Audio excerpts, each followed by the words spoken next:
The vet saved my dog from having a seizure, but now, somehow, he treats me every morning. Not with medicine. Not with anything he can bill. Just with a gaze that lingers half a second too long. A voice that knows when to go quiet. And hands that once held my trembling dog, but now hold something much shakier.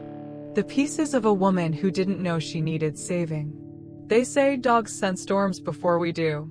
The shift in pressure. The sound before the sound. The tremble in the air. And maybe Lucky felt it, even if I didn't. Maybe her body knew something was about to collapse. Not in the weather. Not in the world, but in me. She had always been more than a pet. She came into our lives when I was at my loneliest, back when my husband still looked at me like he was trying to remember something about me. Back when our son left for college and the silence settled between us like fog.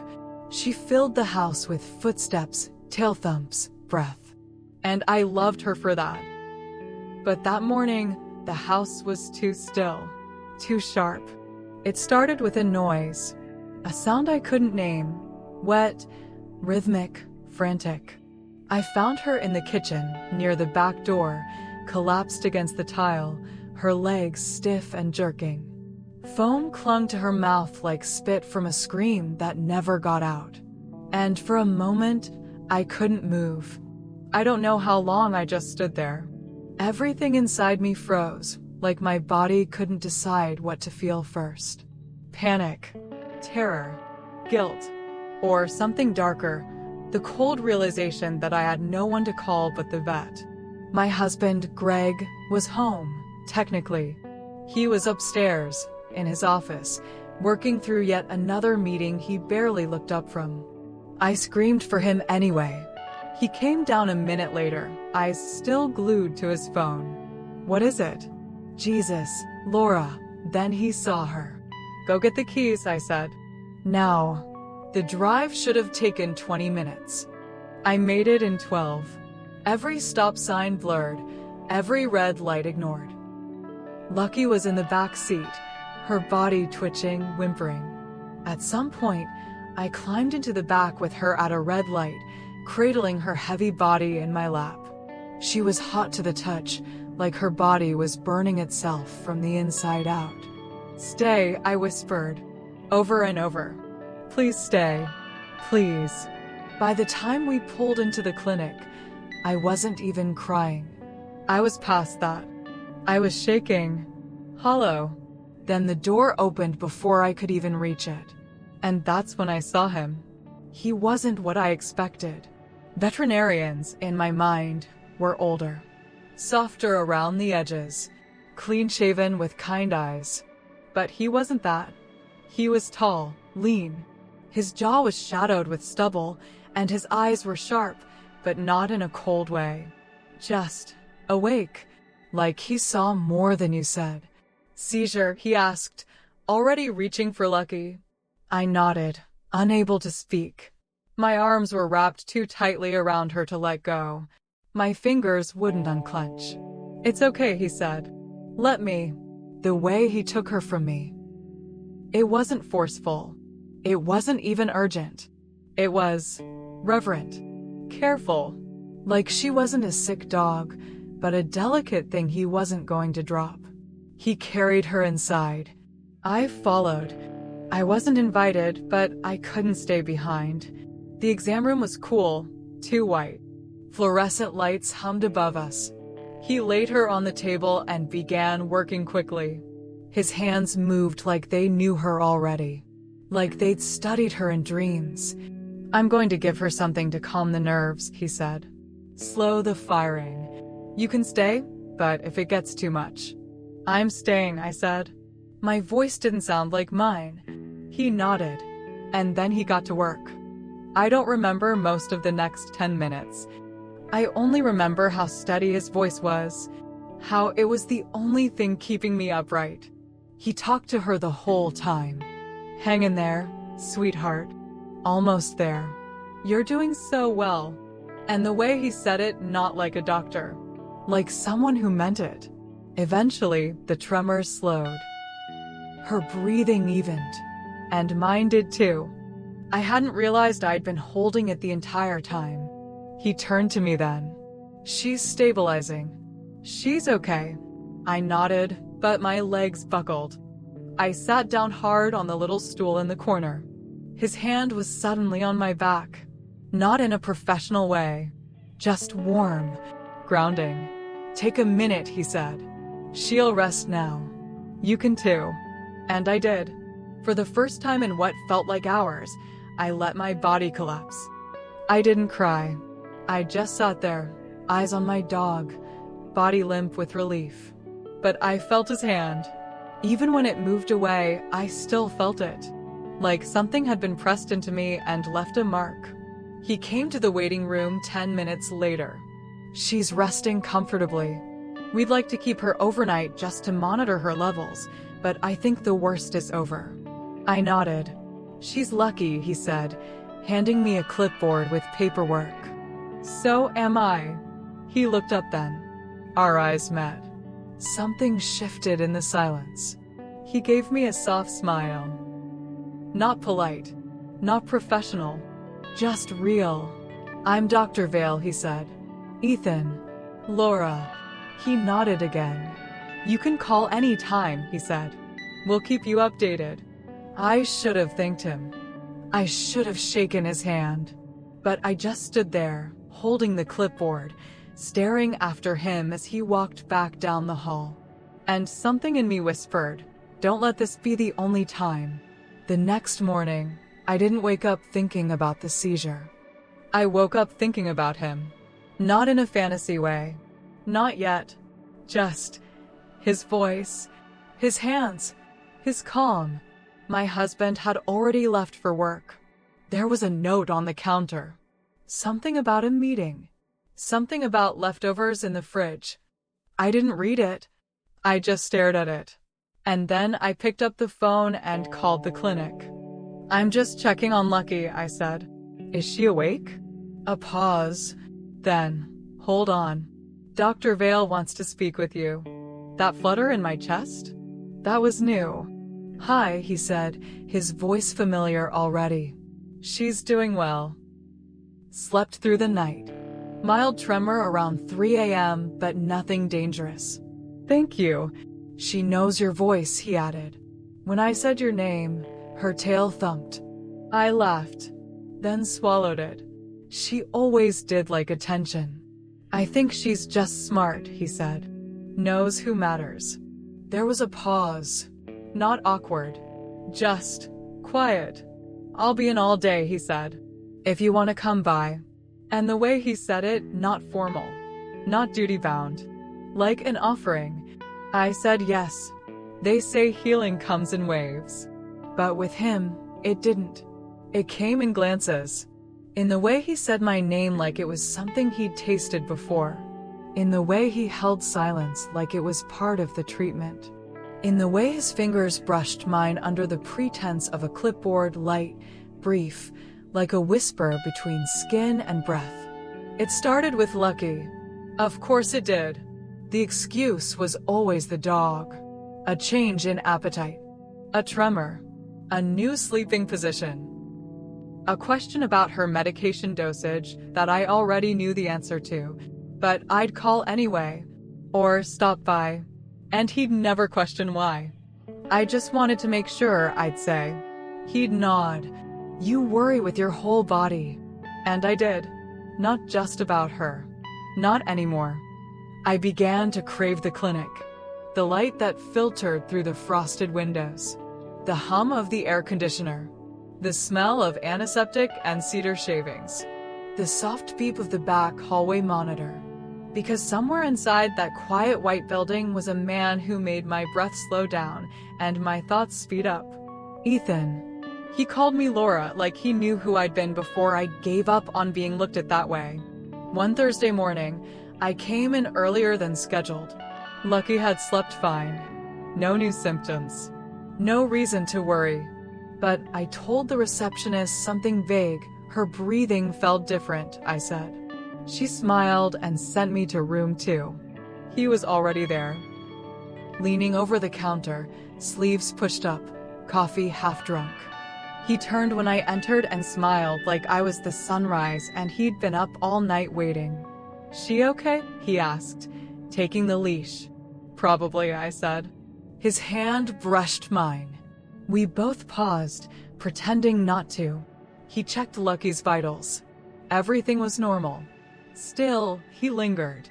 "She's good," he said finally. "You can relax." I sat on the bench near the window. The sun hit my knees. I was wearing a new dress. Not flashy, just something soft. Fitted in the way I hadn't allowed myself in years. He looked at me too long. "I feel like I see you more than I see some of my staff," he joked. "Is that a problem?" I asked, not smiling. His face softened. "Not even close."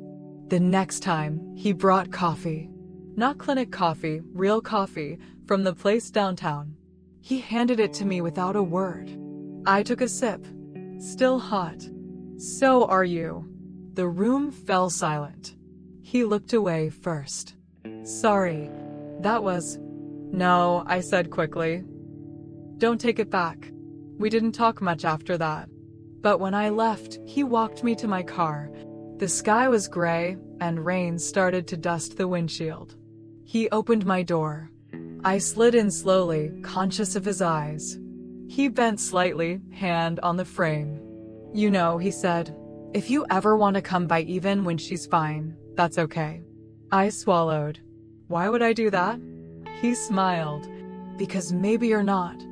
I didn't sleep that night. We started texting.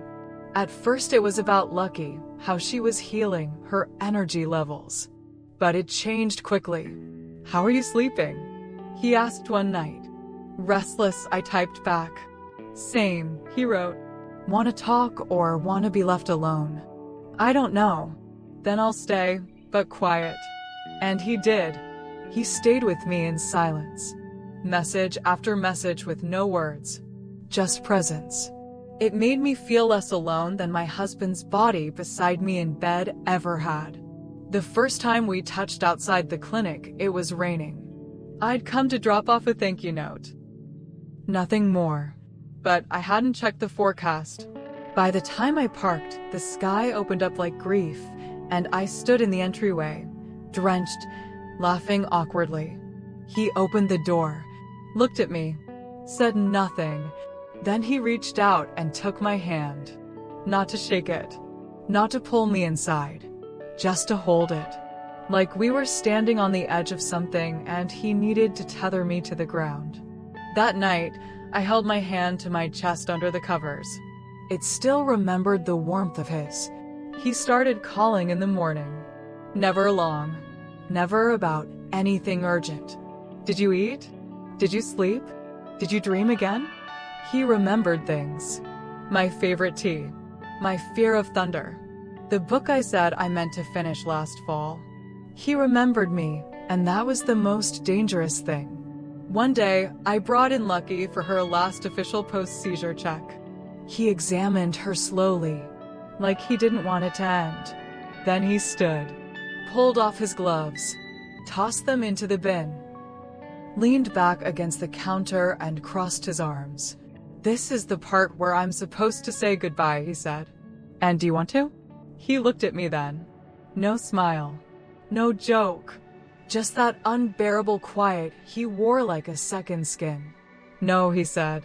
"But I also don't want to do something that makes it harder for you to go home." My eyes stung. He stepped forward, slowly, like the air between us might shatter. "Laura," he said. Just my name. But in his voice, it sounded like a vow. I didn't touch him. But I didn't move away. His hand hovered near my jaw. Didn't land. Just stayed.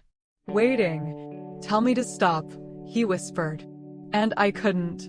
Because nothing in me wanted him to. But still, I stepped back. "I can't," I said. "Not yet." He nodded. Like he understood. Like he'd already counted the steps it would take for me to fall. "I'll wait," he said. And somehow, that was worse than if he hadn't. Because it meant this wasn't a moment. It was a beginning. They say the most dangerous lies are the ones you tell yourself. I used to believe the worst kind were the ones spoken aloud, the rehearsed stories, the omissions, the outright betrayals. But I was wrong. The truly corrosive ones, the kind that rot you from the inside, are quiet, internal. They slip into your bloodstream like poison diluted with just enough hope to keep you swallowing. I told myself nothing had happened, that we hadn't kissed, that he hadn't touched me, not really, that I was still a faithful wife, a good woman, someone who could be trusted to walk into a room and come out the same way. But the truth was, I never left that room, not the part of me that mattered. I went home every day like clockwork, cooked dinner, asked Greg about his meetings, kissed his cheek goodnight, and I answered Ethan's messages with trembling fingers and a smile I couldn't explain. It started small, the shift. I began checking my reflection more carefully before I left the house. I wore earrings again. I spritzed perfume behind my ears, the one Greg had given me years ago that I hadn't worn in months. He noticed. Of course he did. "You look rested," he said one morning, sipping coffee. "Do I? You've just seemed lighter lately." I smiled, said nothing. What could I say? That I had found a man who saw me in silences? That I spent entire afternoons trying to forget the way his fingers hovered above my skin? Ethan and I never planned the first time. It just happened. We had walked through the shelter together after hours. Lucky was curled up on a donated blanket in the corner, already asleep. He showed me a rescued terrier. Let me hold it. My arms were trembling, not from the dog, but from the closeness. The scent of cedar and warmth that seemed to follow him like shadow. He stepped behind me to adjust my grip on the pup, and I felt his breath along the curve of my neck. "Laura," he murmured. I turned, slowly, and before I could think, his lips found mine. Not harsh, not desperate, but inevitable. My hands didn't know what to do. They found his waist. His shirt was warm from his body. His hand slid to the side of my face, his thumb under my jaw. Tilting, opening. I stopped thinking. I stopped remembering anything except what it felt like to be wanted without pretense. He pulled away first, breathing hard. "I'm sorry," he whispered. "No, you're not." He smiled, a flash of pain behind it. "No, I'm not." After that, I told myself it wouldn't happen again, that it was a mistake. But mistakes don't make your skin burn for hours. Mistakes don't echo in the hollows of your bedroom when you lie awake beside your husband. It happened again and again, each time softer, slower, as if we were trying to convince ourselves that restraint still meant something.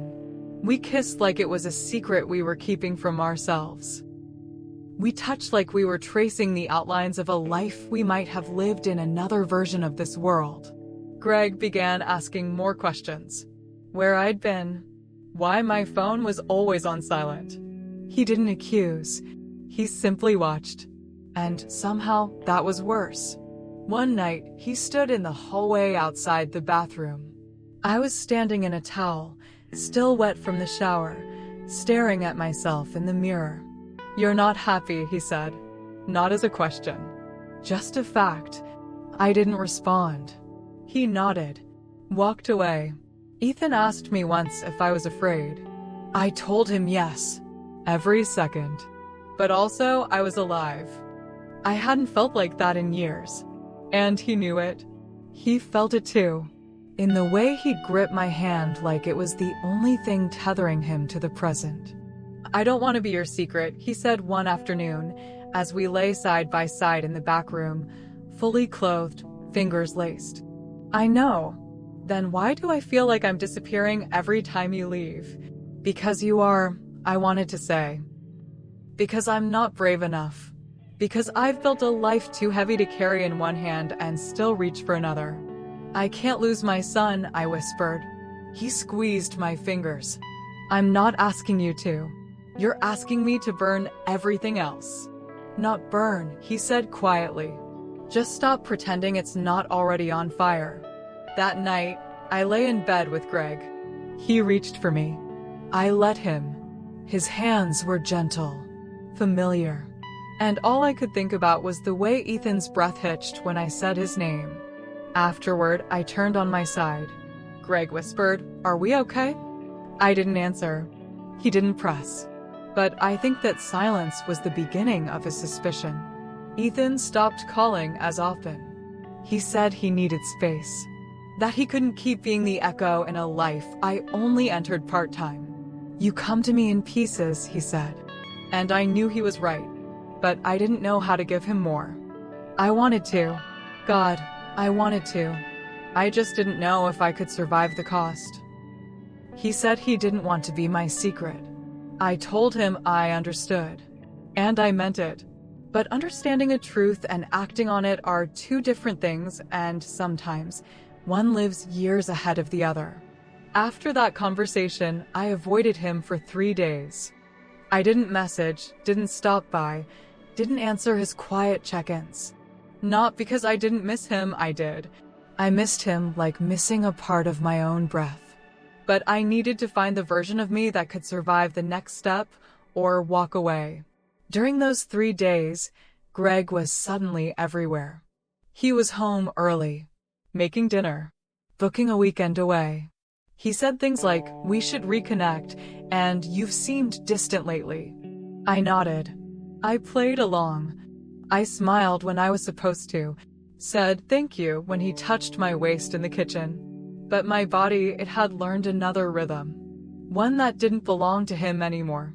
And he knew it. Not fully, but deeply. On the 4th night, he asked, "Is there someone else?" I didn't answer. He didn't ask again. The last time I saw Ethan wasn't planned. Not by either of us. I was out walking Lucky in the late afternoon, under skies that looked like they couldn't decide between sun and storm. We passed the side alley near the clinic. And there he was, leaning against the back door, smoking a cigarette he would later pretend wasn't his. He looked at me. Didn't smile. "Funny seeing you," he said. "It's not funny," I replied. "It's cruel." He nodded, dropped the cigarette, crushed it under his boot, walked to the sidewalk slowly. Lucky pulled toward him like she remembered everything, which of course she did. She always had better instincts than I did. "I wasn't going to reach out again," he said. I meant what I said. "I can't be your shadow." I looked at him and realized how tired he was. Not physically, just soul tired. Like loving me had worn him thin in places no one could bandage. "I don't want you to be," I whispered. "So, what do you want?" I looked at him for a long time. "I want to be someone who can stand still in her own life and not flinch." He stepped closer. Slowly, carefully. "And are you?" I didn't know. But I said yes, because I needed to believe it. We didn't go to a hotel. We didn't undress quickly. We didn't crash into each other like in the movies. We sat in the back room of the shelter, the one with the warm lights and the quiet walls. Lucky curled near the heater, asleep. He reached for my hand, held it. We talked about the silence in my marriage, about the guilt, about the way he had taught me to listen. There was no yelling, no confrontation, just silence. "I found the texts," he said. "Didn't want to look, but I did." I said nothing. What was left to say? "I don't hate you," he added, "but I don't know who you are anymore." And there it was, the cleanest wound. "I don't either," I whispered, "but I'm starting to find out." He nodded. "Then go find her." The next day, I packed a bag, not with everything, just enough. I left the house mid-morning. No drama, no storm. Lucky came with me. Of course she did. I didn't go to Ethan. I went to the ocean, to a quiet motel by the shore. I walked every morning. I sat in silence every night. I wrote letters I never sent. To Greg, to Ethan, to myself. After a week, I stood in front of the bathroom mirror. touched my face. I didn't look younger or prettier, but I looked awake. And I understood something I hadn't before. It wasn't about choosing between two men. It was about choosing to stop disappearing. I didn't call Ethan. He didn't call me. Some silences aren't empty. They're sacred. A month later, I returned to the house. Greg had moved into the guest room. We coexisted like two people who had once loved each other fiercely and now respected each other enough to let go. I took a job at the local shelter. Small, quiet, purposeful. I started drinking coffee on the porch in the mornings, watching the light change. Lucky would rest her head on my feet. Sometimes I'd look down and whisper, "We made it." I don't know if I'll ever see Ethan again, but I know this. He didn't save me. He reminded me I was still someone worth saving. And I did the rest. Not a return. A rebirth. The storm passed, and I stayed standing.